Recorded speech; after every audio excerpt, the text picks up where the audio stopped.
Hablemos en esta oportunidad del procesamiento de muestras, esta vez desde nuestro enfoque. Empecemos con las funciones de los citotecnólogos. Los citotecnólogos desempeñan funciones relacionadas con el procesamiento de los extendidos obtenidos de secreciones y líquidos orgánicos. Este procesamiento consiste en la identificación, la fijación, la coloración, el montaje y la observación al microscopio. Otra de sus funciones es la supervisión de los auxiliares de tinción o del laboratorio citológico, que incluyen actividades como la preparación de soluciones, la utilización del aparataje y la limpieza y mantenimiento del material utilizado. La citología, por un lado, permite examinar grupos celulares de diferentes partes del organismo, convirtiéndola en una herramienta diagnóstica muy importante para el clínico. La recolección de las muestras citológicas es bastante sencilla, económica y segura para el paciente. La citopatología, por otro lado, es la ciencia que estudia las alteraciones morfológicas de las células o grupos celulares que se desprenden de las cavidades o superficies corporales o de las que se obtienen mediante distintos instrumentos o herramientas. Las células obtenidas son tratadas por técnicas citológicas y posteriormente estudiadas mediante microscopio. Pero ¿cómo se obtienen estas muestras?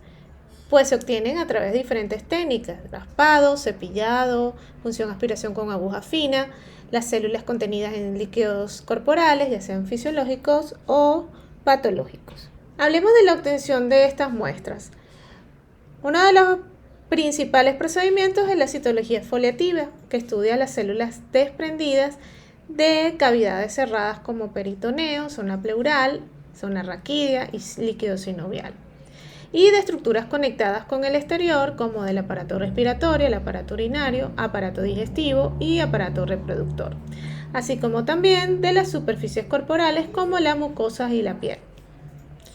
Estas células se obtienen mediante un instrumental forzado, como son los cytobrush o cepillos, mediante raspado o lavado, y por exfoliación por células desprendidas o líquidos de células de fluidos corporales como cefalorraquídeo, acítico, pleural, sinovial, orina o esputo. En la plataforma de CitoROS-TC tenemos diferentes programas para el análisis microscópico y citomorfológico desde el punto de vista de la citopatología de los diferentes sistemas. En lo que respecta a la obtención de muestras citológicas, también podemos obtenerla a través de punciones. Punción aspiración con aguja fina es el método principal utilizado para el estudio de células a través de punciones, ya sea con aguja fina, con aguja gruesa o con aspiración forzada de lesiones que se encuentran en estructuras sin conexión al exterior.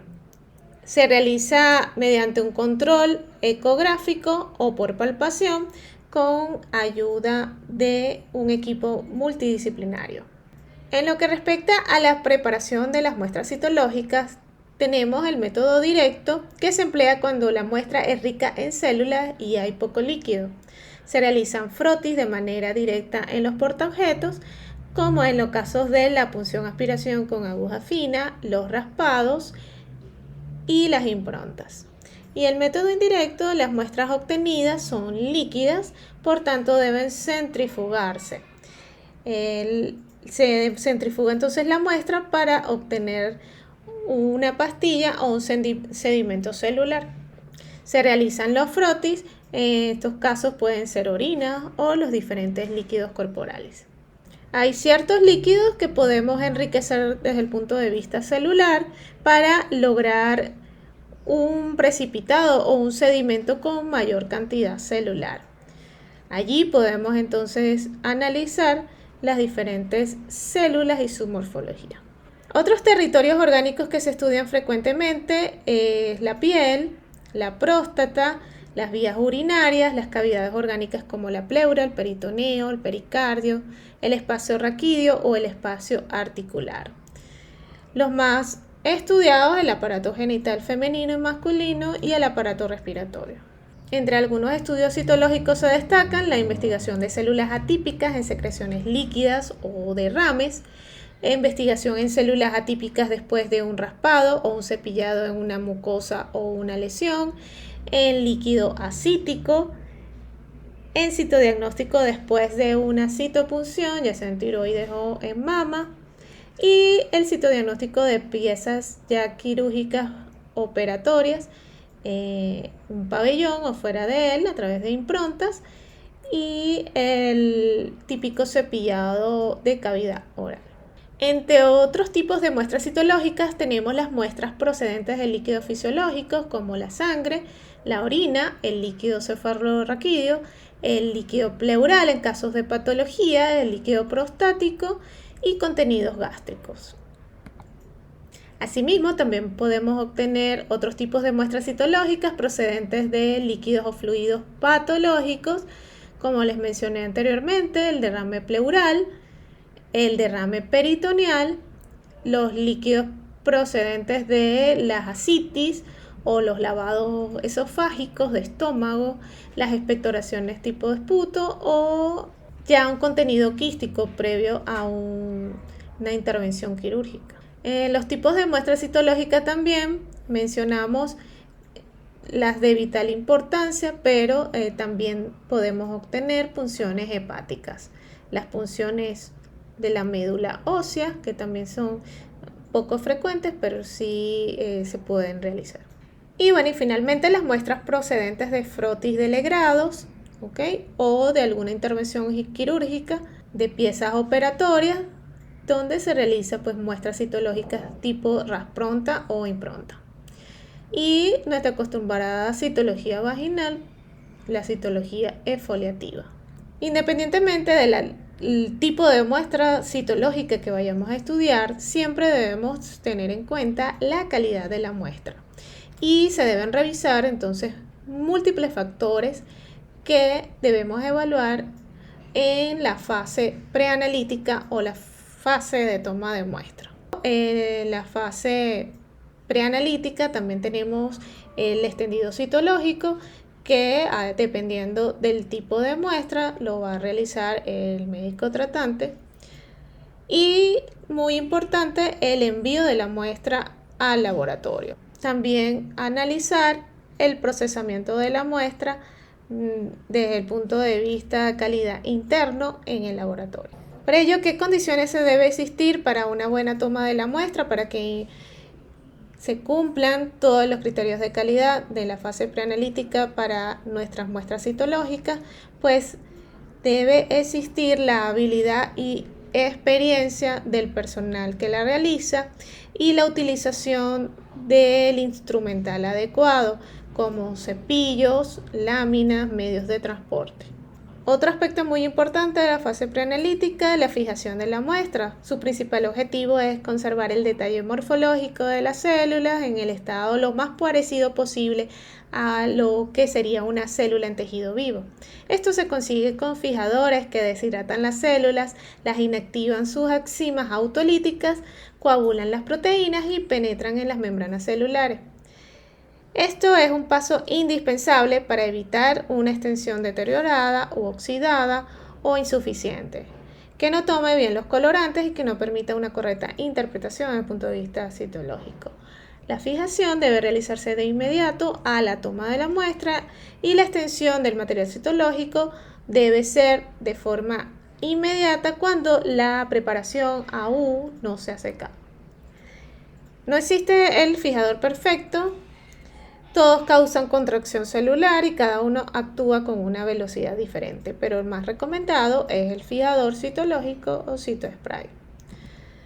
Entre los tipos de fijadores tenemos los fijadores alcohólicos, que son la mayoría de los fijadores usados en citología, están deshidratando las células y coagulando las proteínas. Su mayor ventaja es que son fijadores rápidos y su desventaja es que son volátiles e inflamables. Entre los fijadores alcohólicos tenemos el etanol del 96%, el metanol al 100%, el propanol o isopropílico al 90-96% y la mezcla de alcohol éter 1:1. También tenemos el líquido de Carnoy, que es una mezcla de alcohol etílico puro, cloroformo y ácido acético. El citospray es un fijador en forma de aerosol, es un producto comercial que contiene una mezcla de alcohol isopropílico y una mezcla plástica, el polietilglicol, que es la película protectora de la desecación. En cuanto a la fijación de la muestra, es necesario realizar la fijación rápidamente para evitar el deterioro de las células. Las muestras ginecológicas generalmente las realiza el personal que toma la muestra. El portaobjeto está obviamente marcado en sus extremos y contiene la muestra de exudado vaginal, exocervix y endocervix. En los casos de muestras procedentes de punción se deben fijar con etanol al 96% previo a la coloración de Papa Nicolau HE. Si se hace una punción in situ, entonces se puede dejar al aire y colorear perfectamente con tinciones rápidas de Giemsa, Disquip o Maura-Giemsa. Con respecto a la fijación de la muestra, materiales líquidos deben enviarse en fresco y procesarse de inmediato o en pocas horas. Se conservará en líquido fijador, un etanol al 50% preferiblemente. En caso de cepillados orofaringeos o esofágicos o bronquiales, se extienden las láminas del cepillado y se fijan con citospray o con etanol al 96% y se envía de forma muy similar a una citología ginecológica. En el caso de jeringas y tubos, deben también procesarse rápidamente si no se fijan. Si se van a procesar después de las 12 horas, se puede agregar etanol a un 50%. Y si es de contenido amático, se puede tomar en cuenta la inclusión de anticoagulantes o utilizar tubos con heparina para evitar la coagulación de la muestra. Muy importante acompañar todas estas muestras con la hoja de información clínica o la hoja de solicitud de estudio citológico. La misma debe contener la información pertinente, los datos del paciente, la enfermedad objeto de estudio y el diagnóstico presuntivo. En general, debe incluir todos los datos de la documentación clínica, el centro o el servicio de procedencia, el nombre, la edad, el sexo y la edad de la paciente. Debe tener el origen del material, debe indicar su método de recolección, asimismo como un resumen breve de la historia clínica, la sugerencia diagnóstica, el tratamiento realizado y alguna información complementaria como estudios citológicos o anatomopatológicos previos. Entre las técnicas de coloración tenemos que el objetivo es la visualización óptima y adecuada de las células, permite la diferenciación de los diferentes constituyentes celulares y permite entonces destacar lo más posible de la estructura nuclear, ya sea el núcleo, el citoplasma, si es eosinófilo o basófilo, o independientemente si estamos buscando algo en específico, utilizar la técnica de coloración correcta. Generalmente los colorantes más utilizados, la hematoxilina, la eosina, el orangel, la fucsina, el verde luz, el PACMAR. Todas estas características de coloración van a teñir las células para su interpretación citológica. Todas estas muestras tienden a decolorarse mínimamente con el transcurrir del tiempo. La tinción de Papa Nicolau es la tinción creada por el Dr. George Papa Nicolau, que hoy en día lleva su nombre. Ha sufrido algunas modificaciones dependiendo del país y el centro médico que las utiliza, pero está basado en una coloración tricrómica. Generalmente es usada ampliamente a nivel mundial para el diagnóstico vaginal, cervical y de los diferentes fluidos corporales. Aquí un ejemplo de una coloración de Papa Nicolau en células superficiales. Y en Venezuela tenemos la variación de la coloración de Papa Nicolau, la que denominamos PACMAR, propia del Dr. Arfilio Martínez. Esta coloración da como resultado núcleos celulares en tonos azules y citoplasmas naranjas, rosados o azules. La importancia de la tinción en citología es bastante importante la calidad de la tinción del núcleo, ya que es el que nos va a marcar la distinción de las células benignas y malignas. Generalmente el estudio citológico se basa en la morfología nuclear y asimismo la tinción del citoplasma nos proporciona una información adicional con respecto al origen y la maduración celular. Hasta lo más difícil se puede decir de manera simple, pero es difícil. Y hasta lo más simple se puede decir de forma difícil y es fácil. Así que te invito a que revises el catálogo de todos nuestros programas. Tienen una amplia variedad de cursos que puedes realizar totalmente en línea en la página web www.citorostc.com, y así podrás actualizarte y mantenerte informado de las últimas tendencias en el área o el servicio de anatomía patológica. Tenemos cursos desde citopatología, histopatología y laboratorio clínico. No olvides seguirnos en las redes sociales como @citorostc.